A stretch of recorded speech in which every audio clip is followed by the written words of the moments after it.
رسوله الكريم أما بعد أعوذ بالله من الشيطان الرجيم بسم الله الرحمن الرحيم ويعلمكم الكتاب والحكمة صدق الله العظيم إن الله وملائكته يصلون على النبي يا أيها الذين آمنوا صلوا عليه وسلموا تسليما اللهم صل على سيدنا ومولانا محمد معدن الجود والكرم وآلہ وصحبہ وبارک وسلم۔ تمام دوست درود پاک پڑھیے۔ اللہم صل علی سیدنا ومولانا محمد معدن الجود والکرم وآلہ وصحبہ وبارک وسلم۔ حمد و صلاۃ کے بعد انتہائی عزت و تکریم کے لائق بزرگوں، قابل صد احترام بھائی اور دوستوں، یہ محفل پاک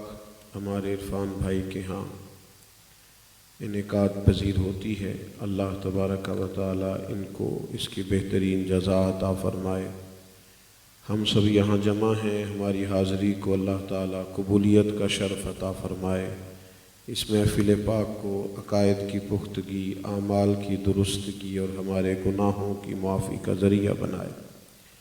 چونکہ میلاد پاک کی محفل ہے اور میلاد پاک کی محفل میں نبی کریم صلی اللہ تعالی علیہ وسلم کے فضائل، شمائل اور خصائل بیان کیے جاتے ہیں، تو قرآن مجید کی ایک آیہ کریمہ کا کچھ حصہ جس میں اللہ تعالیٰ نے نبی پاک صلی اللہ تعالیٰ علیہ وسلم کی ایک فضیلت کو بیان فرمایا ہے، میں نے آپ کے سامنے تلاوت کیا ہے۔ ارشاد فرمایا وَيُعَلِّمُكُمُ الْكِتَابَ وَالْحِكْمَةَ، فرمایا میرے محبوب علیہ السلام تمہیں کتاب بھی سکھائیں گے اور حکمت بھی سکھائیں گے۔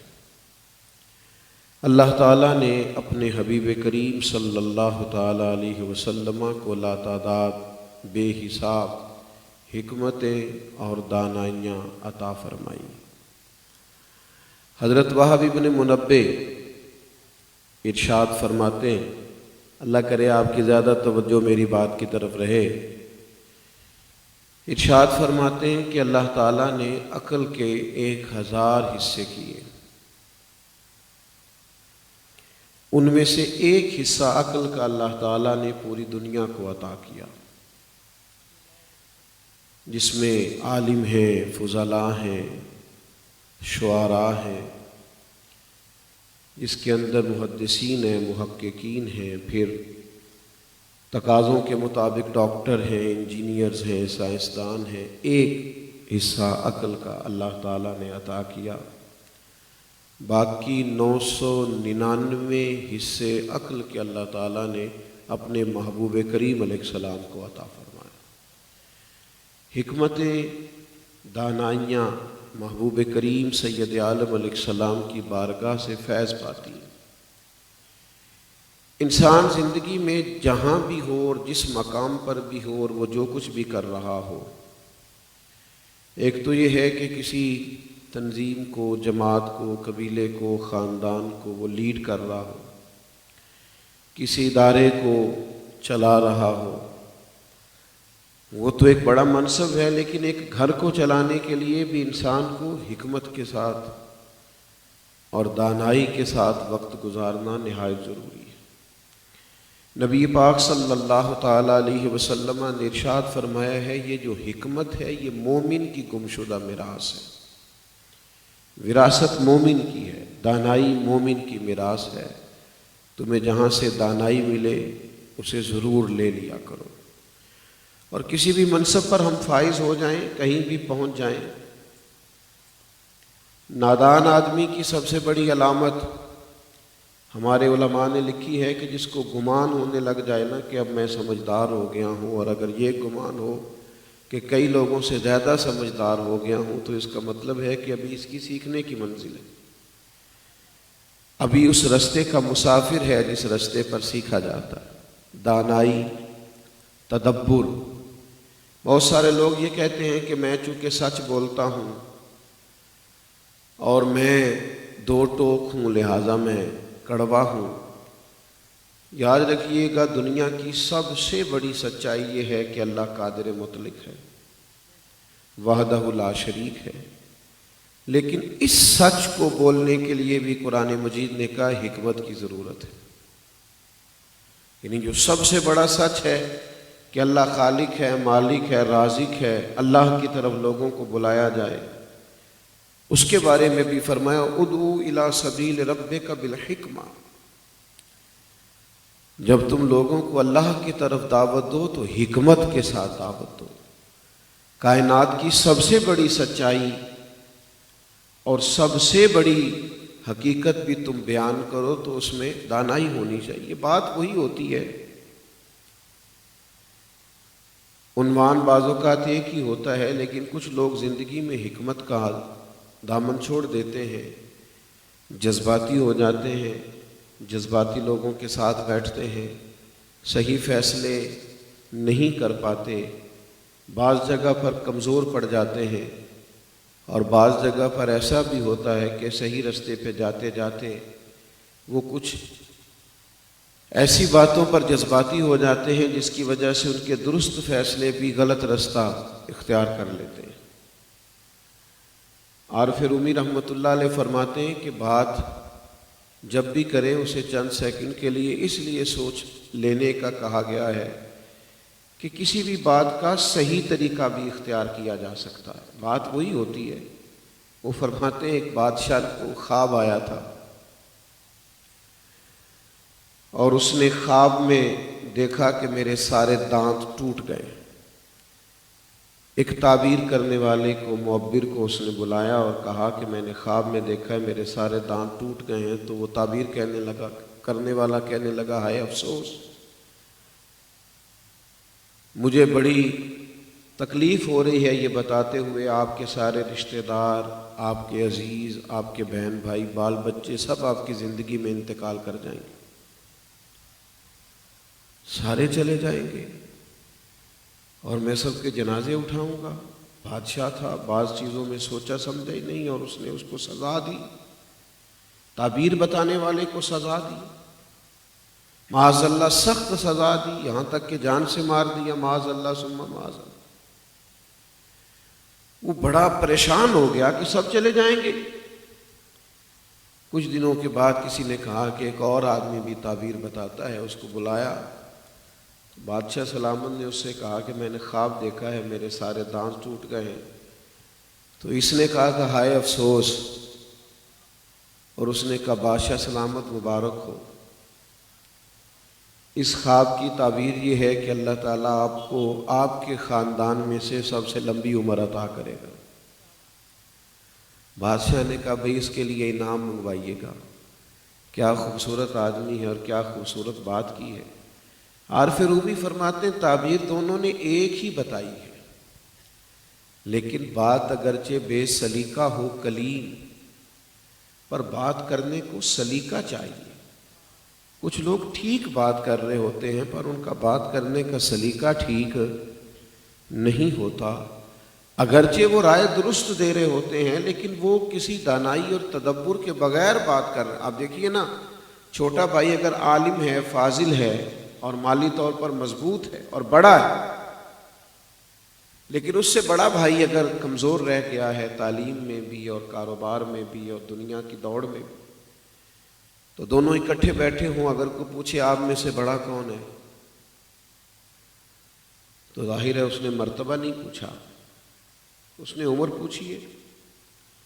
تو اب مرتبہ نہیں بتایا جائے گا کہ اس کی ڈگریاں مجھ سے زیادہ ہیں اور اس کو کامیابیاں مجھ سے زیادہ ملی ہیں، اس کا رتبہ نہیں بتایا جائے گا، عمر بتائی جائے گی۔ بلا مثال و بلا تشبیہ سمجھانے کے لیے عرض کرتا ہوں، نبی کریم صلی اللہ تعالیٰ علیہ وسلم کے بارے میں بعض لوگ جملے استعمال کرتے ہیں تو وہ کہتے ہیں بھئی میں نے بات ہی تو کی ہے۔ بھئی آپ کو پتہ نہیں ہے نا آپ نے کس کے بارے میں بات کی ہے۔ سرکار کے بارے میں بات کرتے ہوئے آپ وہ جملے استعمال نہیں کریں گے جو عام لوگوں کے لیے کیے جاتے ہیں۔ حضور سید عالم علیہ السلام کے چچا ہیں حضرت عباس رضی اللہ تعالیٰ عنہ، تو ایک شخص نے جناب عباس رضی اللہ تعالیٰ عنہ سے یہ سوال پوچھا کہ آپ بڑے ہیں یا نبی کریم علیہ السلام؟ تو سوال پوچھنے والا مرتبہ نہیں پوچھ رہا، اس لیے کہ وہ جانتا ہے کہ حضور سید الانبیاء ہیں اور مرتبے میں سرکار ہی بڑے ہیں۔ اس نے ظاہر عمر ہی پوچھی ہے، سوال کا مطلب ہی یہ، آپ بڑے ہیں یا نبی کریم علیہ السلام؟ لیکن بات کرنے کو سلیقہ چاہیے۔ اس نے عمر ہی پوچھی تھی اور عمر ہی کا وہ سوال کر رہا تھا، پر حضرت عباس نے جو جواب دیا وہ نکھرا بھی تھا، تازہ بھی تھا، باوضو بھی تھا، شان رسالت کا احترام بھی کرتا تھا، حضور علیہ السلام کی محبت اور غلامی میں ڈوبا ہوا بھی تھا۔ حضرت عباس چچا ہے، لیکن چچا ہو کہ پوچھنے والا کہتا ہے آپ بڑے ہیں یا سرکار؟ تو اس شخص سے فرمانے لگے بڑے تو سرکار ہی ہیں، بس پیدا پہلے میں ہوا تھا، پیدا پہلے میں ہوا تھا۔ بات کو اگر سلیقے سے کیا جائے، دانائی سے کیا جائے، حکمت سے کیا جائے، بعض اوقات زندگی میں کچھ مواقع ایسے بھی آ جاتے ہیں کہ کچھ لوگوں کے ذہنوں پر سوال کھڑے ہو جاتے ہیں، وہ سوال پوچھنا چاہتے ہیں۔ ہمارے ہاں یہ ہوتا ہے کہ یہاں تو ڈانٹ دیا جاتا ہے سوال کرنے والے کو، یا پھر یہ کہ اس سے مطمئن کرنے کی بجائے اس سے جان چھڑائی جاتی۔ سوال پیدا ہونا برا نہیں ہوتا، اس کا جواب نہ ہونا یہ خطرناک ہوتا ہے۔ انسان کی اللہ تعالیٰ نے ایک آزمائش یہ کی ہے کہ الذی یوسوس فی صدور الناس، اس کے سینے میں وسوسے اٹھتے ہیں، شیطان اس کے دل کے ساتھ چمٹا ہوا ہے۔ یہ بہت بڑی آزمائش، اس کو ہر وقت خیالات نے گھیرا ہوا ہے، ہر وقت اس کی ذہنی سطح پر سوال اٹھتے رہتے ہیں، بڑے اپنوں کے لیے بھی، بڑے قریبیوں کے لیے بھی۔ اور سوال اٹھانے والے غیر نہیں ہوتے، وہ تو بڑے خاص ہوتے ہیں۔ ہمارے اصحاب قبلہ عالم رحمۃ اللہ علیہ فرمایا کرتے تھے دشمنوں کی باتیں تو زیادہ غور سے سننی چاہیے، اس لیے کہ وہ تو ہماری غلطیاں ڈھونڈ کے نکال کے لاتے ہیں، وہ تو ہمیں صحیح ہونے کا موقع فراہم کرتے ہیں۔ تو سوال پیدا ہو جاتے ہیں۔ اب حکمت کا تقاضا یہ ہے کہ جب کچھ سوال پیدا ہو تو ہمارے پاس اس کا جواب کیا ہے۔ صحیح بخاری میں، صحیح مسلم میں ایک بڑی منفرد حدیث ہے۔ فتح مکہ کے بعد ایک موقع پر جنگ ہوئی اور اس جنگ میں ڈھیر سارا مال غنیمت آیا، تو اسلام میں اصول یہ ہے کہ جو لوگ نئے مسلمان ہوں گے ان کی تالیف قلب کے لیے انہیں زیادہ مال دیا جائے گا۔ تو اہلیان مکہ میں سے جو لوگ نئے مسلمان ہوئے تھے، نبی کریم علیہ السلام نے انہیں کچھ زیادہ عطا کیا۔ انصار مدینہ میں سے ایک آدھ نوجوان نے یہ کہا کہ یہ جو کرم نوازی اہلیان مکہ پہ ہو رہی ہے نا، اس کی وجہ یہ ہے کہ یہ سرکار کے قریبی ہیں، اس قربت کی بنیاد پر ان پر رحمت زیادہ ہے۔ لیکن یہ بھی ہے کہ ہماری تو تلواروں سے ابھی بھی خون ٹپک رہا ہے جو ان مکے والوں سے ہم نے لڑائیاں کی۔ تو یہ بات چلتے چلتے سرکار تک پہنچ گئی۔ تو اس کے جواب میں محبوب نے ڈانٹا نہیں بلکہ بلایا اور خیمے میں بٹھا لیا۔ آپ کی زیادہ توجہ چاہوں گا اپنی بات پر۔ کریم نے صرف انصار مدینہ کو بلایا اور فرمایا مدینے والوں، تم کہہ سکتے ہو کہ یا رسول اللہ مکے والوں نے تو تکلیف دی تھی، ہم نے اپنی خدمات پیش کی اور غلامی کے لیے ہم حاضر ہوئے۔ تو اہلیان مکہ کی اہلیان مدینہ کی تو پہلی بات سن کر ہی آنکھوں میں آنسو آئے۔ نہیں یا رسول اللہ، اللہ رسول کا یہ احسان ہے۔ کہا تم کہہ سکتے ہو کہ یا رسول اللہ یہ تو بدر و احد میں تلواریں لے کے آئے تھے اور ہم تھے جنہوں نے جانوں کے نذرانے پیش کیے۔ وہ رو رہے ہیں، تڑپ رہے ہیں، یا رسول اللہ نہیں آپ ہی کا احسان ہے۔ وہ ماحول اس طرح کا بن گیا کہ ہر آنکھ اشک بار ہے اور ہر طرف آنسوؤں کا وضو ہے، ہر طرف محبت رسول صلی اللہ تعالی علیہ وسلم کے جذبے وارفتگی ہے، شوق ہے۔ یا رسول اللہ وہ ایک آدھ جذباتی نوجوان نے ایسی بات کر دی اب صحابہ فرماتے اس سوال کا جو جواب حضور نے دیا، آج بھی کبھی بخاری مسلم کے ہم یہ صفحات پڑھتے ہیں تو روح وجد کرتی ہے۔ کریم نے اس سوال کا جو جواب دیا وہ بڑا انفرادی ہے۔ انہوں نے سوال کیا تھا کہ مکے والوں پر مہربانی زیادہ ہوئی ہے، مال ان کو زیادہ ملا ہے، تو محبوب نے کئی باتوں کے بعد کچھ دیر سکوت فرمایا اور انصار مدینہ کے خوبصورت خدمات کا ذکر کیا اور پھر ان کے چمکتے چہرے دیکھے، تو آخری جملہ جو کہا تو وہ تو تڑپ ہی اٹھے۔ ان کا دل کرنے لگا کہ جو ہمیں ملا ہے یہ بھی کبھی واپس لے لیا جائے نا تو بڑا اچھا ہوگا۔ کریم فرمانے لگے میرے مدینہ منورہ کے بھولے انصار، کیا تم یہ پسند نہیں کرتے کہ مکے شریف والے جب اپنے گھر جائیں تو اونٹ، بھیڑ اور بکریاں لے کے جائیں، اور انصار مدینہ جب اپنے گھر جائیں تو اللہ کے رسول کو ساتھ لے کے جائیں؟ کیا تم یہ پسند نہیں کرتے کہ تم جب جاؤ تو رسول رحمت تمہارے ساتھ ہو؟ اب تو حالت غیر ہو گئی۔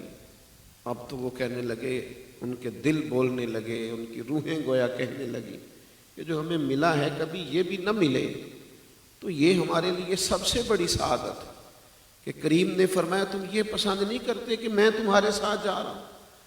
تو عزیز دوستو، ذہنوں پر سوال تو اٹھتے ہیں، بعض اوقات بعض جگہوں پر بعض چیزیں جنم تو لیتی ہیں، لیکن جب اپنوں کے ذہنوں میں کسی وقت کو خیال آئے تو اس کا جواب خوبصورت ہو، انداز خوبصورت ہو۔ نئی نسل اگر ہمارے سامنے کوئی سوال رکھے تو اس پر خوبصورتی ہو، دانائی ہو، حکمت ہو، اور پھر نبی کریم صلی اللہ تعالیٰ علیہ وسلم کا انداز ہمیشہ حکیمانہ رہا۔ آپ کو پتہ ہے شیخ سعدی رحمۃ اللہ علیہ فرماتے ہیں اس شخص سے اللہ بڑا راضی ہوتا ہے جس کو درست فیصلے کرنے کی مالک توفیق عطا کرتا ہے۔ اور یہ کس کو ملتی ہے؟ یا ایھا الذین آمنوا ان تتقوا اللہ یجعل لکم فرقان، اے ایمان والو اگر تم اللہ سے ڈرو گے تو اللہ تمہیں فرقان عطا کرے، حق اور باطل میں فرق کرنے کی طاقت دے گا، تمہیں بصیرت کا نور دے گا، تمہارے فیصلے درست ہونے لگیں گے، تمہیں اللہ تعالیٰ حکمت اور دانائی عطا کر دے گا۔ اور نبی پاک علیہ السلام نے فرمایا کہ حکمت کی بنیاد ہی اللہ کا خوف۔ جو لوگ اللہ سے ڈرتے ہیں اللہ تعالیٰ انہیں حکمت عطا کر دیتا ہے، ان کے فیصلے درست ہونے لگتے ہیں، ان کی رائے صحیح رستہ اختیار کرنے لگتی۔ میرے عزیزو،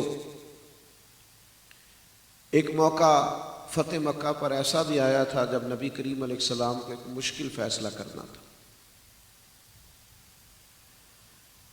اور بات بڑی انفرادی صورتحال اختیار کر گئی اور لوگوں کی نظریں اس بات پر جم گئیں کہ اب اس بات کا سرکار کیا فیصلہ کرتے ہیں۔ حضرت سعد ابن عبادہ رضی اللہ تعالیٰ عنہ بڑے جلیل القدر صحابی ہیں اور بڑی خدمات ہیں، لیکن طبیعت کے لحاظ سے بڑے حساس تھے، لہجے کے لحاظ سے بڑے نفیس تھے۔ ہوا یہ کہ یہ اسلام کا جھنڈا ان کے ہاتھ میں تھا، علم بردار تھے، تو جس کے ہاتھ میں جھنڈا ہوتا تھا وہ سب سے آگے ہوتا تھا، اس کی شناخت ہوتی تھی، علم بردار تھے اسلامی فوج کے۔ لیکن کچھ معاملہ ایسا درپیش آیا، حالات نے رخ ایسا اختیار کیا اور اس جگہ پر حالات آ کے کھڑے ہو گئے کہ جھنڈا حضرت سعد ابن عبادہ سے لینا پڑے گا، لیکن ان کی کوئی ایسی غلطی بھی نہیں ہے معاذ اللہ جس کی بنیاد پر یہ کام کیا جائے، پر تقاضا ہے، حالات ایسا ہے۔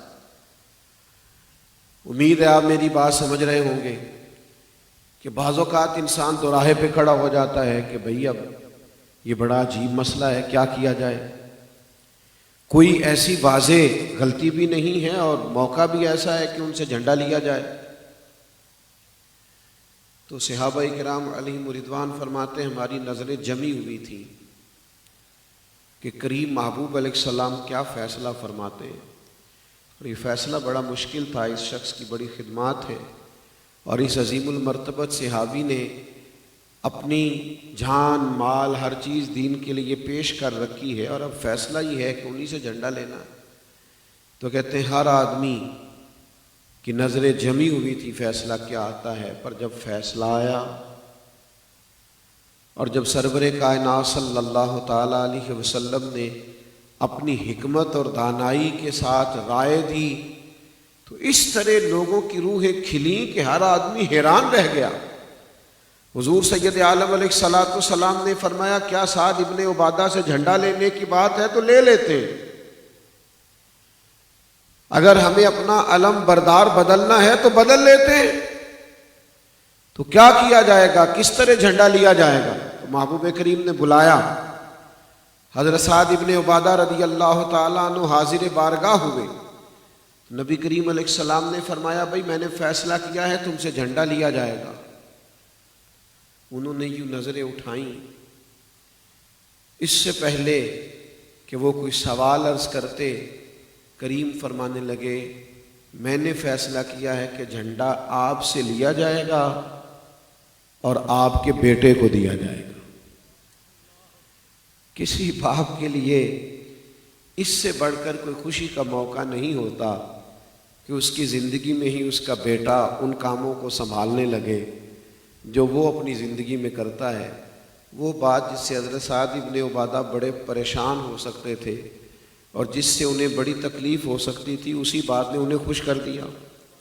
ان کا چہرہ تو کھل اٹھا، یا رسول اللہ میرا بیٹا؟ تو محبوب نے فرمایا ہاں میں نے یہ فیصلہ کیا ہے کہ اب یہ جھنڈا تمہارا بیٹا سنبھالے گا۔ حضرت سعد ابن عبادہ رضی اللہ تعالیٰ عنہ خوش ہو گئے، ان کا چہرہ خوشی سے کھلا اٹھا۔ عزیز دوستو، زندگی میں تدبر، بردباری، حلم اور ٹھہراؤ اور تھوڑا چیزوں کو دیکھنا اور تھوڑا سامنے والے کے مقام پر بیٹھ کر سوچنا اور تھوڑا کچھ دیر کے لیے رکنا اور انسانوں کو موقع دینا اور لوگوں کو سنبھلنے کا ٹائم دینا، ہمارے ہاں جذباتی فیصلوں نے، جذباتی رائے نے، چھوٹی چھوٹی باتوں کے اختلاف رائے کی وجہ سے بڑی بڑی باتوں کے ہو جانے نے بہت ساری محبتوں کو دور کر دیا، بہت ساری چیزیں بٹنے لگ گئی، بہت سارے قریبی لوگ دور ہٹنے لگ گئے۔ ہمیں کچھ ایسا کرنا چاہیے کہ دانائی کے ساتھ معاملات زندگی، یہ ہمارے بچے، ہمارا آنگن، ظاہر ہے والد کی یہ خوشی ہوتی ہے کہ میرا گھر میں جتنے بھی بچے ہیں وہ بڑی خوبصورتی کے ساتھ آگے بڑھیں۔ یہاں بھی نبی کریم علیہ السلام نے دانائی کا کہا۔ انسان کا اپنے دل پر قابو نہیں ہوتا، کئی دفعہ کسی بچے سے زیادہ محبت ہو جاتی ہے، زیادہ پیار ہو جاتا ہے، وہ لائق ہے، وہ سمجھدار ہے، وہ پڑھائی میں تیز ہے، وہ فرما برداری میں آگے ہے، لیکن اللہ کے حبیب علیہ السلام نے اولاد میں عدل کرنے کا کہا۔ جب ایک صحابی نے اپنے لائق اور فرما بردار بیٹے کو گھوڑا خرید کے دیا اور عرض کی کہ یا رسول اللہ میں نے اسے گھوڑا خرید کے دیا ہے، تو محبوب نے فرمایا دوسرے والے کو بھی دیا ہے؟ نہیں یا رسول اللہ اسی کو دیا ہے۔ تو فرمایا پھر اللہ سے ڈریں اور اپنی اولاد میں انصاف کریں، پھر دوسرے کو بھی آپ دیں، کوئی ایسا کام نہ کریں جس سے تفریق پیدا ہو، جو دانائی کے خلاف ہو، حکمت کے خلاف ہو۔ معاملہ فہمی، ٹھہراؤ، یہ تو اسلام کا حسن ہے، یہ تو خوبصورتی ہے، لیکن میرے دوستو اس کی ہر دور میں ضرورت ہوتی ہے، ہر وقت ضرورت ہوتی ہے، ہر ٹائم پہ ضرورت ہوتی ہے۔ اور وہ چونکہ ہمارے ہاں بعض لوگ طے کر لیتے ہیں کہ سب سے زیادہ سمجھدار میں ہی ہوں، چونکہ چار پانچ لوگ جو ہوتے ہیں وہ ان کی بات پہ بیچارے ان کا جی کرنا مجبوری ہوتا ہے، تو وہ 10-12 لوگوں نے جی کر دی، چاہے مروت میں کر دی، تو ان کو سچ مچ سمجھ میں آ جاتا ہے کہ میں شاید کوئی سمجھدار آدمی ہوں، اور اس غلط فہمی کی وجہ سے کئی دفعہ وہ کئی غلط فیصلے کر بیٹھتے ہیں۔ اگر تدبر، حکمت، دانائی اس کو سمجھا جائے، حدیبیہ کے موقع پر نبی کریم علیہ السلام کے ساتھ 1400-1500 صحابہ ہیں اور سب نے احرام باندھ رکھے۔ اب یہ کہ قریش نے روک لیا ہے اور فیصلہ یہ ہوا ہے کہ یہ احرام کھول دیے جائیں گے اور واپس جایا جائے گا. یہاں تو بھئی فلائٹ لیٹ ہو جاتی ہے تو لوگ تکلیف میں کا شکار ہو جاتے ہیں اور اعصاب شکن لوگوں کے جذبات ہوتے ہیں کہ یہ اب احرام باندھا ہوا ہے اور اس کو کھولیں گے اور اب واپس جائیں گے تو ہر آدمی سوال کھڑا کرے گا کہ آپ واپس لوٹ آئے اور آپ تو گئے تھے اور آپ مل کے گئے تھے. اور یہ تو بار بار ہر آدمی کو سوال کا جب مشکل کام ہے. آپ مشورہ جب کرتے ہیں نا تو مشورے میں بعض اوقات اس آدمی کی بات بھی قبول کر لی جائے، غور کر لیا جائے، اس کے بارے میں شاید آپ کا خیال یہ ہے کہ میں اس سے زیادہ سمجھدار ہوں، لیکن اللہ تعالیٰ کس وقت کس کے دل میں کوئی بات ڈال دے. سرکار کو اللہ تعالیٰ نے سب سے زیادہ عقل عطا فرمائی، لیکن جب کریم نے فرمایا نا صحابہ سے کہ احرام کھول دو، مشکل تھا، تڑپ رہے تھے جذبات حرم مکہ کو دیکھنے کے لیے. جو لوگ سالوں کے بعد جائیں یا خدا نخواستہ کسی پابندی کے بعد جائیں یا کسی مجبوری کے بعد جائیں اور سالوں کے بعد بیت اللہ کو دیکھیں، ان کی کیفیت کیا ہوگی؟ یہ سالوں کے بعد لوٹ رہے تھے تو تلاطم تھا جذبات کے اندر. تو اب احرام کھولنا سرکار نے اشارتاً کہہ تو دیا کہ احرام کھول دو، لیکن وہ اٹھ رہے تھے اور ان کا ماحول اور ان کی وہ تڑپ. تو محبوب اپنے خیمے میں گئے تو ام المومنین جناب صفیہ رضی اللہ تعالی عنہ، ام المومنین ایک تشریف فرما تھی. تو سرکار نے ان سے فرمایا میں نے ان سے کہا ہے احرام کھول دو، لیکن بعض لوگ بیچارے اس طلب اور تڑپ میں ہیں بیت اللہ شریف جانے کی. تو انہوں نے عرض کی یا رسول اللہ اگر اجازت دیں تو ایک چھوٹی سی بات عرض کروں. تو کریم نے فرمایا کہیے. تو جناب صفیہ ام المومنین عرض کرنے لگی یا رسول اللہ صلی اللہ تعالی علیہ وسلم اگر آپ ان کے سامنے احرام کھول دیں گے نا تو حضور یہ غلام آپ کی ہر ادا پہ جان دینے کو تیار ہے. چونکہ آپ نے ابھی احرام باندھا ہے، محبوب آپ کا احرام جب یہ آپ کو سلے ہوئے کپڑے پہنے دیکھیں گے. کچھ نہیں کہا میرے کریم نے، باہر جا کے دوبارہ ارشاد نہیں فرمایا، بس محبوب کپڑے پہن کر باہر تشریف لے گئے. تو جیسے ہی محبوب کو لباس بدلے ہوئے دیکھا سب نے لباس بدل لیے. ہم نے نہ کبھی قطرے پہ غور کیا اور نہ دریا دیکھا، بس جہاں تیری جھلک دیکھی وہیں ڈوب گئے. دوستو دانائی، حکمت، معاملہ فہمی، اس سے اپنی چیزوں کو لے کے دیکھیے. زندگی میں ہمیشہ کامیاب ہونا بھی کوئی کمال نہیں ہے. کسی موقع پر جب انسان کو خدا نخواستہ کہیں ناکامی ہوتی ہے تو وہ بھی اسے سیکھنے کا موقع دیتی ہے. حضرت رومی رحمت، بس میں اپنی بات سمیٹنے لگا ہوں، توجہ فرمائیے گا. حضرت رومی فرماتے ہیں کہ جب آپ کو زندگی میں کہیں ناکامی ہوتی ہے تو اللہ آپ کو موقع دیتا ہے کہ آپ اپنی غلطیوں کو چنیں. آپ تلاش کریں کہ کہاں کہاں مجھ سے سستی ہوئی، غفلت ہوئی، دیر ہوئی، کہاں کہاں میں فعال نہیں تھا تو یہ حالات ہوئے. لیکن جذباتی نہ ہو، شدت طبیعت میں پیدا نہ ہو، بڑی جلدی ہاتھ پیر نہ پھولنے لگے. انزائٹی، ڈپریشن، ٹینشن اور لایانی اور بے معنی باتیں، اور ابھی کچھ ہوا ہی نہیں لیکن لوگ ساری باتیں کہہ دیتے ہیں اور آخری حد تک سوچنے کو پہنچ جاتے ہیں ہم اللہ کے بندے ہیں، نبی کریم علیہ السلام کے غلام ہیں. اچھی امیدیں، اچھی خواہشات، خوبصورت جذبات اور لوگوں کے بارے میں اچھا گمان اور اچھی رائے اور دوسروں کو قبول کرنے کے لیے اچھا جذبہ، یہ کشادہ روی کو پیدا کرتا ہے. انسان کے لیے سفر کرنا آسان ہو جاتا ہے. زندگی میں اسے اللہ کی بنائی ہوئی مخلوق خوبصورت لگنے لگتی ہے. کبھی تدبر کا دامن نہ چھوڑے. ہر موقع پر، ہر ٹائم حکمت کا، دانائی کا مظاہرہ کرنا. ہاں، مشورہ کرنے کے لیے ضرور سمجھدار لوگوں کا انتخاب کریں. حضرت مولا علی شیر خدا رضی اللہ تعالیٰ عنہ نے امام حسن رضی اللہ تعالیٰ عنہ سے فرمایا تھا بیٹا 3 لوگوں سے کبھی مشورہ نہیں کرنا.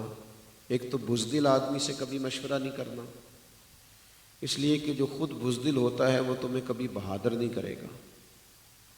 اور دوسرا فرمایا جو آدمی حریص ہو، لالچی ہو، اس کا دل آزاد نہیں ہوتا، وہ بیچارہ ہر وقت لالچ کے پھندے میں پھنسا ہوا ہوتا ہے، اس سے مشورہ نہیں کرنا۔ اور تیسرا فرمایا بخیل سے مشورہ نہیں کرنا، اس لیے کہ جس کا دل بڑا نہیں ہوتا اس کا ذہن بھی بڑا نہیں ہوتا۔ ایسے لوگوں سے مشورہ نہ کرنا۔